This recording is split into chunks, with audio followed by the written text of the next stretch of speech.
If you're watching this channel, it's because you don't enjoy watching the world squander what Christendom built, and you want to do your part. Today I'd like to mention one means of doing just that: email made by and for Catholics. Check out Fidei Email, that's FIDEI.email,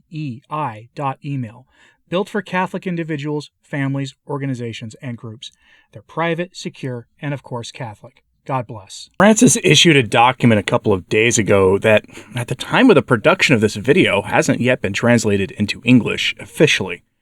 But I translated it myself, running it through the DeepL translator for this story because the Catholic media is reporting on this revolutionary new document that Francis has issued.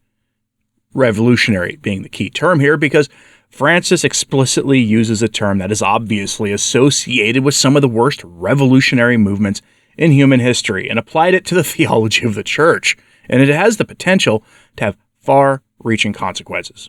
Headline from Vatican News, the official state media of the Vatican. Pope, theology must interpret the gospel for today's world. In a new motu proprio ad theologiam provendum, Pope Francis updates the statutes of the Pontifical Academy of Theology, calling it to, quote, courageous cultural revolution and commitment to dialogue in the light of revelation. Cultural revolution is an interesting term to use since it's generally connected with really negative historical events in various places under the sway of the hammer and sickle ideology. But here's the thing, it's actually a really accurate term for what he wants to do. It has been said that in the West we've been undergoing one of these kinds of revolutions for the past several years, just in a softer form than in those countries, at least for the moment. Whether you agree with that or not, let me know in the comments. The Oxford English Dictionary defines the term cultural revolution in the following way, quote, a decade of chaos and political upheaval in Cardinal Zen's home country, which you're not allowed to criticize here, with its roots in fractional dispute over the future of that country's particular form of the hammer and sickle ideology, end quote. So yeah, odd choice of words indeed, and it's almost certainly intentional, given we know that the country in question has given the Vatican billions and billions of dollars in recent years. This is the latest form of sucking up to the government that Francis's Vatican has done in recent months, that country's government, with his latest papal document, Laudate Deum, also being far too nice and dishonest to that country on issues related to our common home, so-called. The Vatican News article gives us this summary of the document. Quote, a church that is synodal, missionary, and goes forth needs a theology that goes forth too. That's the thought behind Pope Francis's new motu proprio ad theologiam promovendum, dated 1st of November 2023, which updates the statutes of the Pontifical Academy of Theology. Established canonically by Clement XI on the 23rd of April, 1718, with the brief Inscrutabile, the Academy aimed to, quote, place theology at the service of the Church and the world. It has evolved over the years into a group of scholars called to investigate and deepen theological themes of particular relevance. Now, for the Holy Father, it is time to revise the norms that regulate its activities, to make them, quote, more suited to the mission that our times impose on theology. Opening up to the world and to humanity, quote, with its problems, its wounds, its challenges, its potential, theological reflection must make room for, quote, an epistemological and methodological rethinking, and is therefore called to, quote, a courageous cultural revolution. What is needed is a, quote, fundamentally contextual theology, writes the Pope, capable of reading and interpreting the gospel in the conditions in which men and women live daily, in different geographical, social, and cultural environments, end quote. If that sounds like an anything-goes form of moral and ethical relativism, well, that's because it is calling for just that. Father Dave Nix, a traditional priest behind the Padre Peregrino podcast and blog, defined the term contextual theology for us in plain language in this way on his personal Facebook. Quote, today the Vatican releases a new document promoting, quote, contextual theology. What is contextual theology? It means anything goes, as long as you can justify the object in light of a situation, challenges, backgrounds, or circumstances, which means anything goes, end quote. This is Francis prepping the way for the Synod's final document, due late next year. Remember when Francis opened the door to blessing James Martin pairings as long as the couple wasn't getting a blessing together, but each individual in it was, even if they were standing there together. He did so by saying the decision is up to the individual priests, not the bishops, to do so. That's the ultimate form of this. All doors now point to the James Martin sin being made acceptable in the ape of the church by Francis in the name of cultural context, decided by the priest, who more often than not will allow it to happen either because he agrees with what they want or because, at the very least, he can be pressured into it by the local culture and their voices in the media. Francis's document, Ad Theologiam Promovendem, is a motu proprio. See, a motu proprio is an edict, meaning it's a sort of an act of law. It's a fiat, though not quite like that of canon law.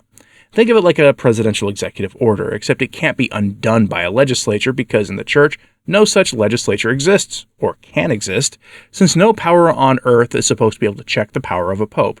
In fact, it is worth remembering, when talking about checking the power of a pope, we have been assured that the laity participating in the synod as voting members cannot be undone, even by a future pope, and that it would be impossible to go back to synods of bishops only involving bishops as participating members. Cardinals Supich and Nighty Night Tobin have assured us of that in recent days, which is the point here. The synod wasn't about making the James Martin sin acceptable in the church. It wasn't about getting deaconettes or priestettes or even a pope-ette in the future.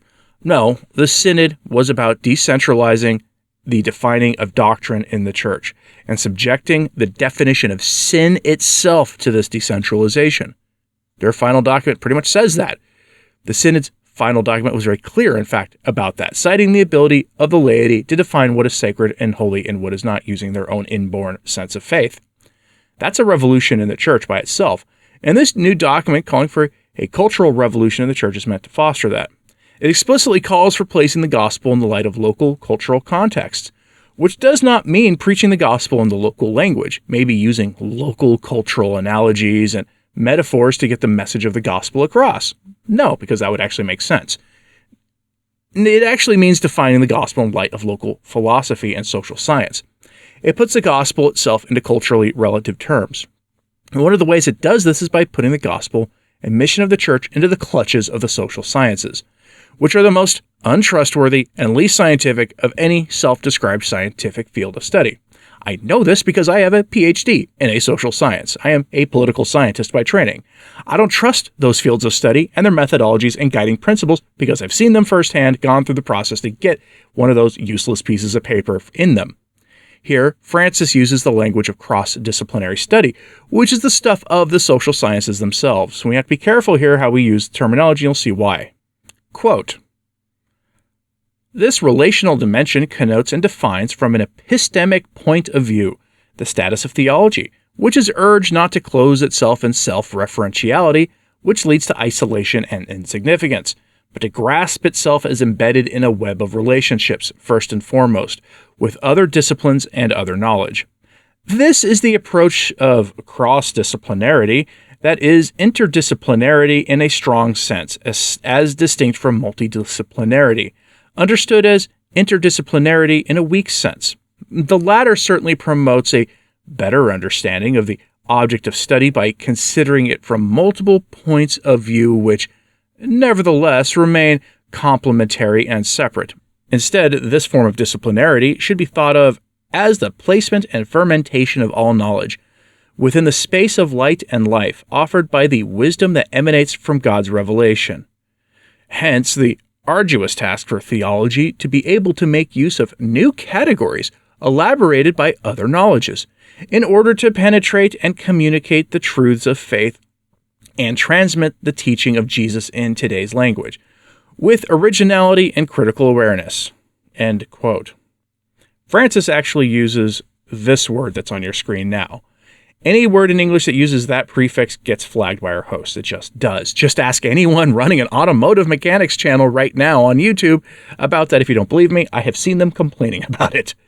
Anyway, the social sciences are one of the ways we've seen this cultural revolution undermine the social order in the West for the past few decades. And now we see Francis explicitly calling for theology to combine with these other fields.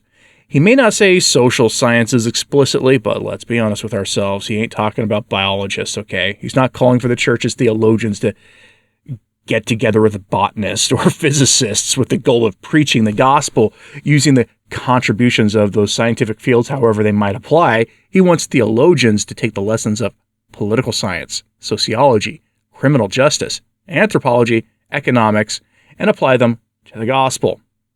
Think about the implications of that in light of the present state of colleges, universities, academia more broadly. A few days ago, I brought you commentary from Bishop Eleganti, a Swiss bishop who let us know about some of the real aims of the Synod of Sin. He has something to say about all of this that's worth turning to here as we close this out. From Bishop Eleganti's commentary on the closing of the 2023 phase of the Synod of Sin, quote, "The fear of many believers is that the teaching of the Church will be changed, and that the apostolic tradition will be abandoned, is also mentioned by its name. In fact, you can already see how well-founded the fear is and how it could come true. In any case, the egalitarian right of co-determination for the laity at a synod of bishops is the first step towards this and is by no means harmless. It is not surprising that Cardinal Shawnee has no problems with this synod of bishops with only expanded participation, but it remains insubstantial and opportunistic. The synod skeptics further fear, mentioned by the editors, that majority decisions will change the ecclesiastical and spiritual character of the leadership of the Church by the bishops and priests and question its hierarchical structure, could turn out to be a self-fulfilling prophecy of the synod activists. The usual framing, which causes fear of losing power among those who have concerns, is vulgar psychology on the part of the synodal editors and not theology, like on the former side. Because for them it is about the sacramentality of the church office, which was founded by Christ himself, not about power and control of power, nor about fears of losing it. With a lot of effort, a new form of the church is being propagated through the paradigm of the new synodality, even decreed, as if the church needed a general overhaul that freed it from its previous sinfulness and completely renovated as a common house reconciled with the world. All those who have now, until now, felt excluded and hurt by their teaching and morals should also live comfortably in it. This restructuring also includes terms such as sinners, heretics, schismatics, those who engage in the James Martin sin and related sins, which according to the new prefect of the faith should no longer be used because they only hurt. Who knows the saying, truth hurts? Only the perpetrators of great evil continue to be named. The new synodality sees itself as a kind of healing process for those excluded and not previously included, because the old church named horse and rider, loved the sin and condemned sin clearly and unequivocally. The same applies to error. So you think you can regain new trust and restore credibility. An illusion. End quote. And the mechanism for all of that is the decentralization of the governance of the church. And this new document is meant to help accomplish that by placing the theologians of the church at the disposal of local secular experts in various materialistic fields of study that are at best dubious and at worst the propaganda arm for the Antichrist and the entire mechanism he's creating. Don't be surprised by any of this, honestly. I expect to see more of it as we lead up to the final phase of the Synod of Sin in October 2024, which is playing out to look more and more like at least having the effect of a Vatican III. What do you think about all this? Does it surprise you at all? I'm not surprised in the slightest, other than that this document was released so quickly after the closing of the Synod, which does provide more evidence that the outcome of the Synod of Sin was predetermined from the start. As Bishop Eleganti says, the really thing that matters is who writes that document that comes out at the end. By the way, motu proprios take a lot of time to write, and this one only came out 2 days after the Synod was closed. That should be food for thought. Let me know your thoughts on all of this in the comments, please.